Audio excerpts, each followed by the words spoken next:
Pemirsa, anak masuk sekolah dasar tanpa tes membaca dan menulis serta berhitung atau calistung. Kebijakan ini tertuang dalam Merdeka Belajar episode ke-24 yang mengambil tema transisi PAUD ke SD yang menyenangkan. Menurut Menteri Pendidikan Kebudayaan Riset dan Teknologi Indonesia, Nadiem Makarim, usia sebelum SD terhitung masih sangat muda untuk menguasai calistung.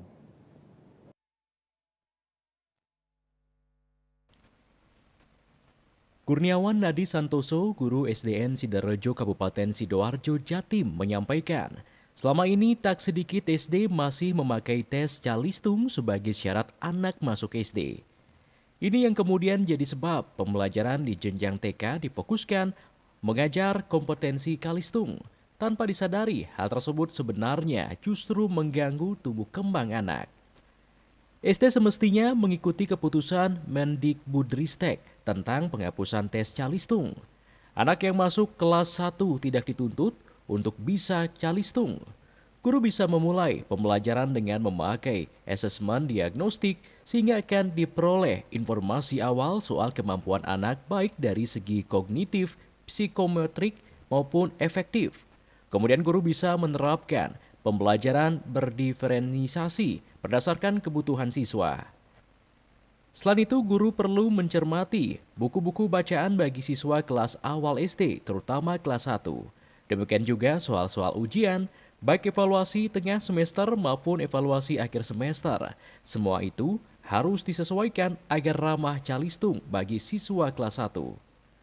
Bagi pihak guru-guru di PAUD ataupun TK harus mengubah pola pengajarannya yang disesuaikan dengan tumbuh kembang anak. Para guru PAUD TK perlu mendasarkan pembelajaran yang mendukung kesiapan anak untuk sekolah dan melanjutkan ke level pendidikan lebih tinggi. Pembelajaran calistung hendaknya dikemas dalam kegiatan yang aktif, interaktif, dan bukan berupa latihan terus-menerus drilling. Intinya, tidak perlu dipaksa anak untuk menghafal latihan, angka, dan huruf di usia dini agar kelak anak tak menganggap calistung sebagai hal yang membosankan. Di PAUD ataupun TK yang lebih dikembangkan adalah kemampuan psikomotrik dan efektifnya. Sebagai contoh, kemampuan emosi, kemandirian, kemampuan berinteraksi, dan sebagainya. Sedangkan dari pihak orang tua, sesungguhnya mereka juga hanya perlu membangun kesiapan anak belajar calistung.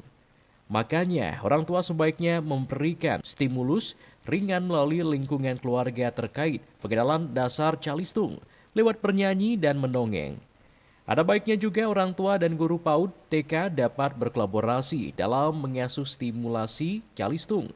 Dengan begitu mereka punya persepsi yang sama soal konsep calistung siswa TK PAUD yang berbeda dengan konsep calistung siswa SD.